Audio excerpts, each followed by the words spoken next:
Good day, everyone. Thank you for joining us today for another podcast here in My Legal Wiz. I'm joined by our CEO, Dexter Feliciano, and today we're going to talk about some topics that we believe is highly important, and use the tool that we have, the new tool that we have, My Legal Wiz AI, Leia AI, to answer some questions that I'm sure a lot of citizens are asking today. And hopefully, after doing that, kind of like give you a glimpse into how AI can actually empower you as a citizen. If you have questions, burning questions in your mind about legal matters, political matters, and how this can empower you as a Filipino. Dexter, kamusta ka today? Great, Patrick. No, I'm excited to show Leia again. So go Leia. Yes. Leia is actually trained to be maximally truth-seeking AI. Galing, oo. Ako naman personally, Dex, I'll be honest with you, no. Parang hindi ako masyadong okay today. Kasi nakaka-disappoint minsan yung news, Yes. Yeah, as we're recording this, the drama, I don't want to call it anything else, the drama of the DPWH hearings continue. There are some points where it might be amusing, pero I mean, like, if you look at the corruption and all of this, diba, nakakainis talaga minsan. Like, all of this has really just kind of like reminded me again of the importance of understanding and knowing your rights, knowing what's right, what's wrong, knowing what justice looks like, what injustice looks like, what is legal and what is illegal. And sometimes kasi mukhang talagang bottom line is there can be a lot of gray areas. But if we truly shed light to the truth, it can really empower Filipino citizens, and that's what we really want to talk about today. Dex, your quick thoughts on what it means to be legally empowered as a Filipino citizen. What do you think that actually looks like for any like regular Filipino? Patrick, our mission in Leia is to really empower citizens with legal knowledge. So by people using Leia, they will be empowered or given with legal knowledge, basically, that will help them na hindi mabudol, na hindi easily manipulated kung ano sabihin ng media, even sabihin ng institutions and social circles. They can easily check and law check every statement that comes from, for example, the government, from their educational institution, from their social circle, and even in social media. So para siyang fact-checking using the law. I really agree with that, Dex, no? And I think, I mean, I'm not a lawyer, but doesn't mean that I shouldn't know the law. In fact, walang exempted dito.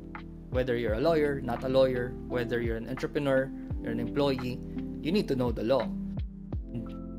There are two options. You can either Google it, but we all know for a fact that sometimes even Googling it or even ChatGPT sometimes can give you hallucinations and answers that might not be factual and accurate, and can cause more problems for us. I think about the power of legal AI specifically, when we have burning questions in our mind that might indirectly or even directly affect us. I guess like one example that really comes into mind when I think about how the law affects me directly is if it affects any of the three most important domains in my life, which is relationships, family problems, anything from inheritance to rights of spouses in a marriage. Second is your livelihood, which we'll probably get to in a little bit, and then the third one is probably just availing of like certain things that are services that you are entitled to. It's government services or services from a business that you're transacting with. So those are probably three of the top examples in my mind. I want to focus on number two. And first off, Patrick, tama ka. Ignorance of the law excuses no one. So even if you're not a lawyer, you're an ordinary citizen, you should know the law. No. So that's the reason why we are using Leia, so that we will be made knowledgeable and be empowered with the law, and we know what's happening in our country, what's our situation, for example, at work, in our business, etc. How do we deal with other people? How do you deal with clients and suppliers, for example? Regarding your question, can an employer fire an employee via text message? Saan mo nakuha to? It's very interesting. I'm sure it happens a lot. Parang fired ka. Oo. Huwag ka nang pumasok bukas or 30 days na lang. Tama. Yeah. Kasi I used to work din kasi for a company as an HR din. So parang ako din minsan like as a an employer, I also need to know answers like for questions like this because I also want to protect myself legally. Alam mo 'yon. So ito, nagbigay na ng answer si. Sabi niya, based on Philippine jurisprudence, always based on law and legal basis ang jurisprudence ang LEA. An employer cannot validly terminate an employee through text message alone. While text messages may be used as part of workplace communication, they do not satisfy the strict procedural requirements for valid termination under Philippine law. Tapos, yan, mahaba yan eh. Mahaba yung answer niya with legal basis. So, kailangan may written notice, first written notice, second written notice, etc. Case laws on text message terminations. Ito, meron pa pala, Moral versus Momentum Properties Management. Moral's dismissal was effected through a series of text messages. So yung question mo pala, Patrick, meron na tayong Philippine jurisprudence about it. Instead of the mandated procedure, the Supreme Court found that in view of the procedural infirmity attending the termination of Moral, MPMC is liable to pay nominal damages for failure to observe procedural due process in effecting the termination. Imagine you immediately have legal basis for that kind of. This is very important labor law situation. Yeah, I can imagine that there is a wide variety of cases where this can be helpful. So if you're a lawyer for a business owner, then this can also help you with your research. If you're a business owner and your lawyer is busy or you want like a quick answer to an urgent concern, such as for example, okay, baka siguro in some way or another the employee did do something that was not right, and then you want to like in the heat of the moment just deal with the situation. Also gusto mong i-text na lang, pero before you do that, na si Leia AI kung pwede talaga. Or you're an employee and then you were also wrongfully terminated via text message. You were not given a reason, a chance to explain. You were not given a notice. And so I can imagine that will really also cause harm to an employee.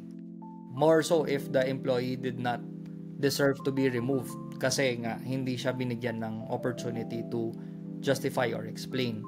So, this is just one example, no? Pero I guess like the text message, Patrick, is just to notify the employee that you will fire him or her, no? So after notifying him, then follow the due process.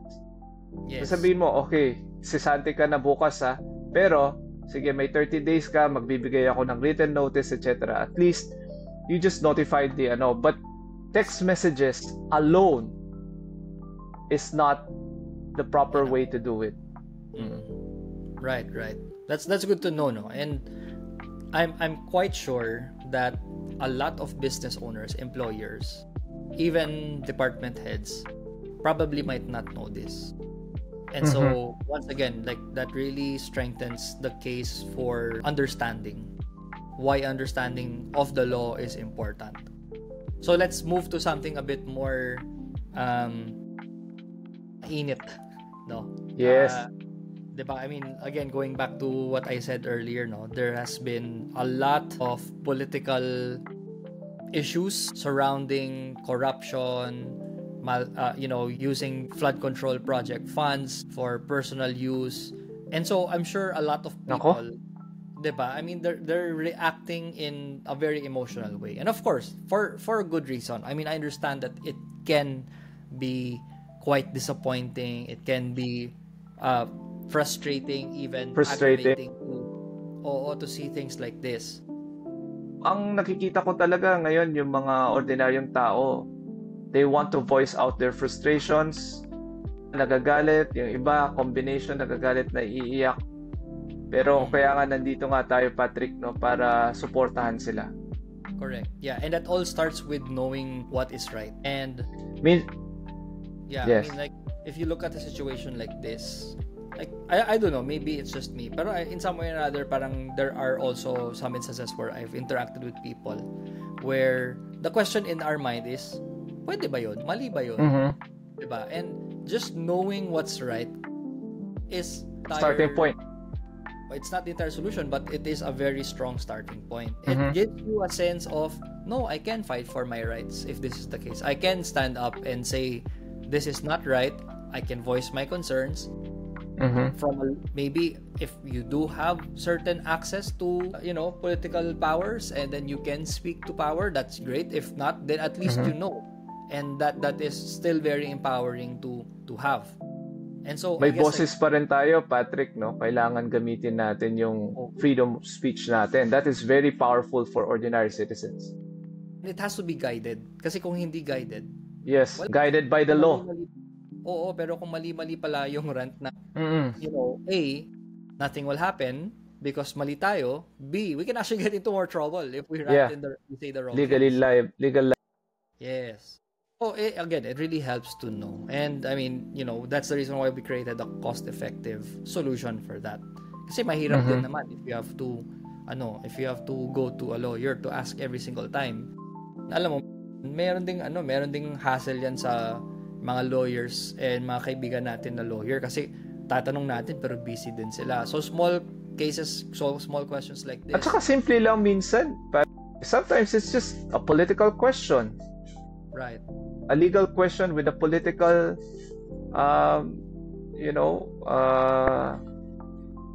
issue or vibe. So, minsan di mo natatanong yan sa abogado eh. You just want to know. Yes, correct. You mentioned something, Dex, about the 2025 budget being one of the most corrupt. Yeah. You wanna try that out with Leia AI? Let's probably see what Leia has to say.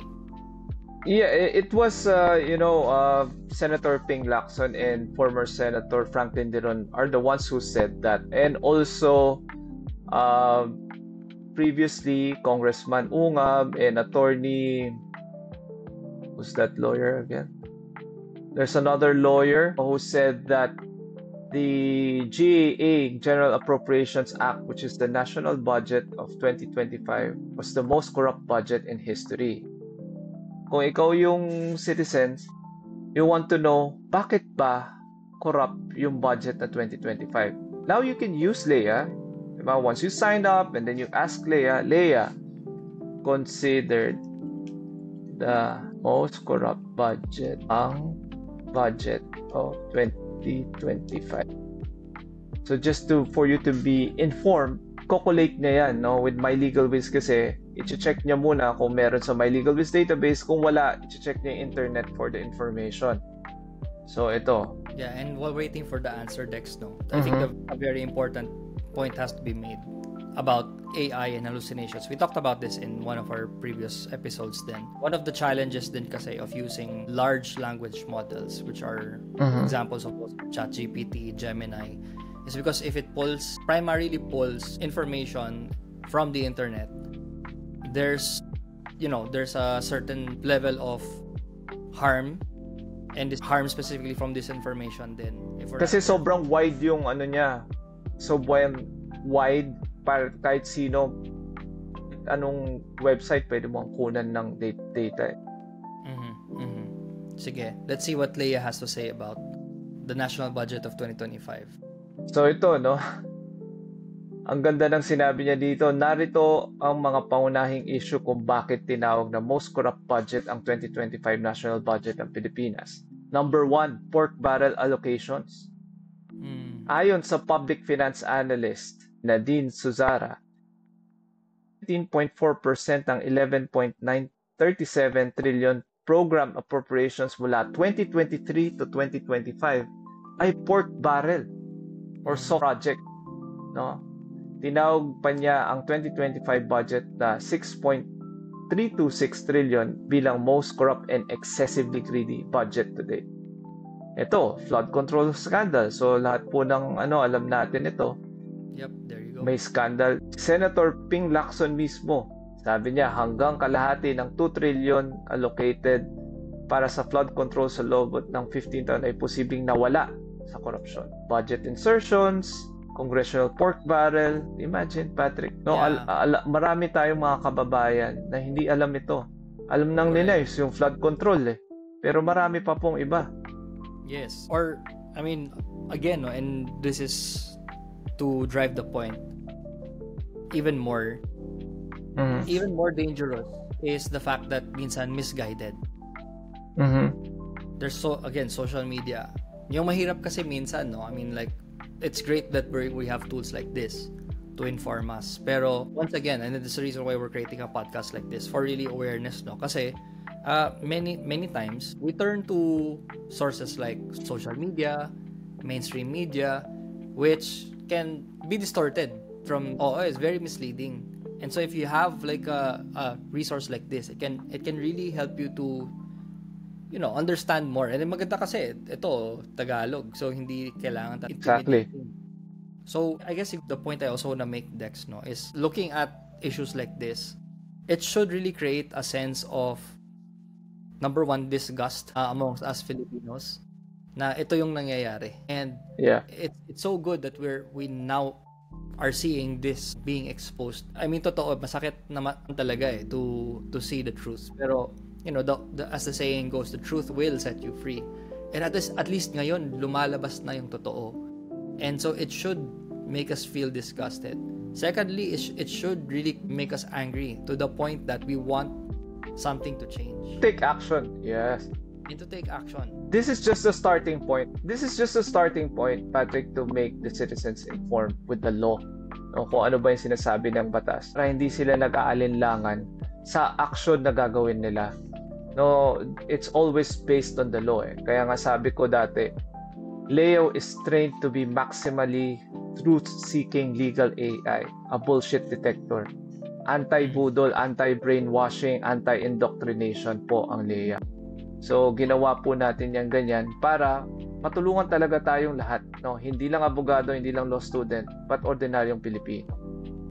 And kung hindi pa siguro alam ng mga viewers, which alam ko na alam nila to, there was a statement made in one of the hearings na one senator, sige sabihin na lang natin kung sino, no? Si Erwin Tulfo, right?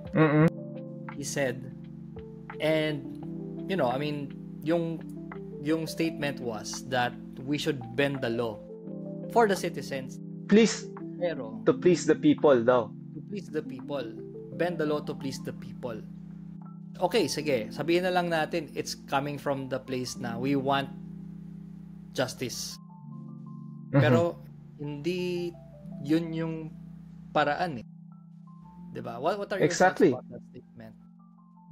Well, my thoughts are kung ano yung reaction ng abogado. Nakita mo ba yung abogado sa likod? Sobrang asim ng mukha niya. As a senator, you should not be saying that kasi kayo yung gumagawa ng batas.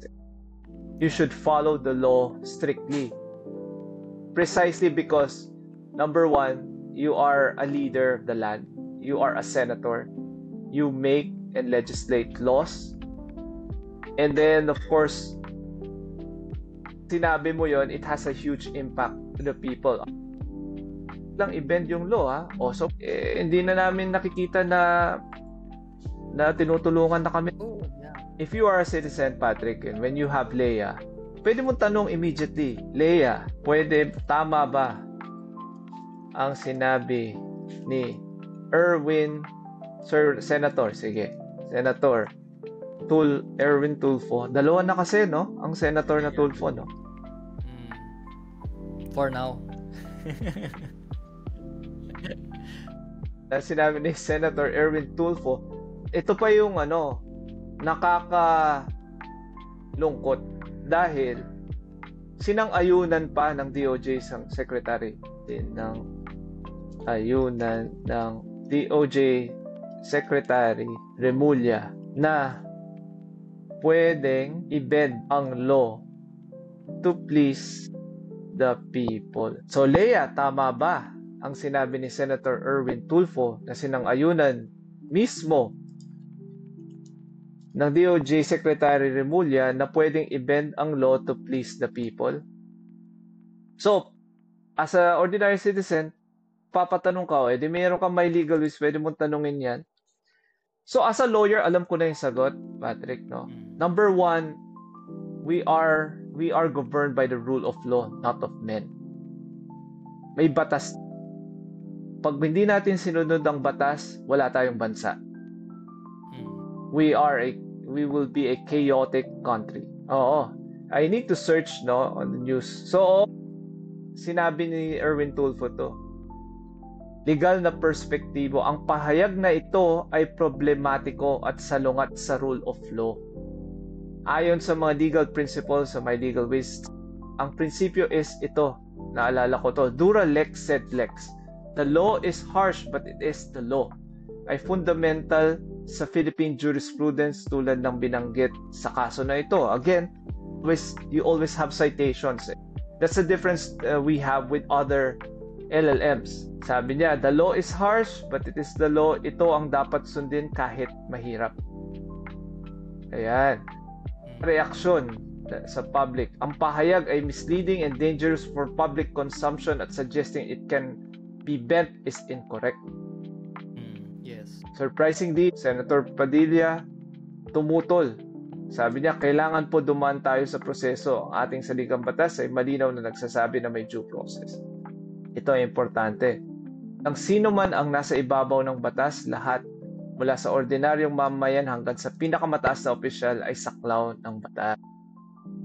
So, yun yung sagot. Hindi tama ang statement na yun. And this is a very important thing to know, Dexto. Kasi if we see issues and problems like corruption arise and then we're not careful to judge our reactions and our not just reactions but like our long-term na plans and like action based on the response, I mean like the you know the decisions of these people, we can fall into anarchy. Yes. Alam mo yun? Exactly. Corrupt na, then let's all just be corrupt. It will backfire. Yung statement na yun can backfire to them. Kasi galit na yung tao eh. O ganun pala eh. Di wag natin sundin ng batas. Di kami magbabayad ng taxes. Yes. Manggugulo na. Lulusubin na namin kayo sa bahay ni. Yung iniisip namin na ninakaw nyo sa taong bayan, kukunin namin pabalik. Ang kotse ninyo, yung bahay ninyo, yung pera ninyo, we will ransack it. That is anarchy. Diba? Kaya talagang binawi niya the next day.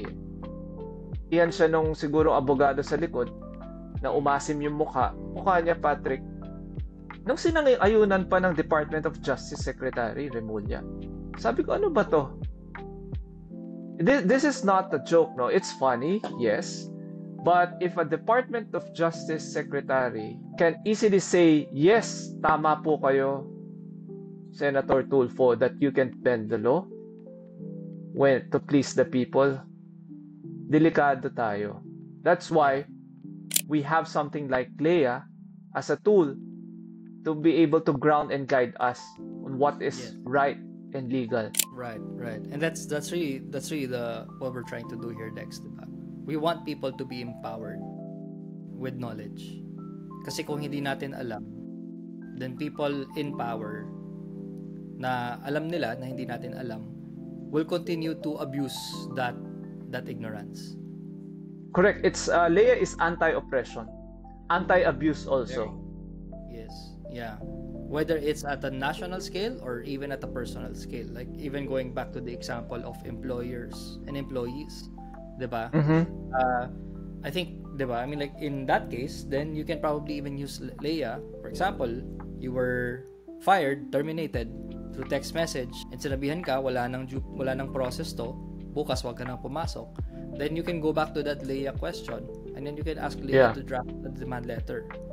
No? Or even before that, ask what are my next steps? What do I do next? And you will and then if your employer goes and says na, ay, bakit ganun? Bakit may demand letter? Yan. And then you can go back to the employer and say, hindi, pwede yan. Kasi ito, may basis ako. May legal basis. So, for example, you're an employee, no? Tanong mo, tinanggal ako sa trabaho, employer, via text message lang. Tulungan sumulat ng kanya patungkol date na hindi ako sumasang-ayon at ito ay labag sa labor code. Or you can give more context if needed, diba? Na ito daw yung reason and so on and so forth. Yeah, pero sige, ito for example, sabihin natin for the sake of simplicity. Ayan no? Paksa, pagtutol sa hindi wastong pagtanggal, no? Kagalang-galang, again, Tagalog, no? Ito yung kagandahan nito. Sumulat po ako upang formal na tutulan ang aking pagtatanggal sa trabaho sa pamamagitan lamang ng text message. Ito ay labag sa Labor Code ng Pilipinas at sa umiiral na jurisprudensya. Imagine, pag nagbigay ka ng letter sa employer mo, hindi lang parang sulat, sulat na walang legal na basihan. Lagi ka ngayon may legal na basihan. Yeah. So, there you have it. Diba? I mean, this is definitely, hopefully it's been helpful to everyone. I'm sure, personally I learned a lot from Leia today, and hopefully in some way or another it has also helped you if you're watching this. We encourage you to check out Leia AI if you do have any other questions that might be related to what we talked about today or might not be related. But the point is that Filipino citizens should be empowered. They should understand, and having that clarity, that understanding of what the law says and how it protects us is truly, it's gonna do marvels for you. Whether you were misguided, mistreated by an employer, or if it's a political issue that you have questions about and you want to know what the truth is, what is legal, what is right, then tools like Leia AI can really help you out. So thank you for watching today, and we'll see you in the next episode.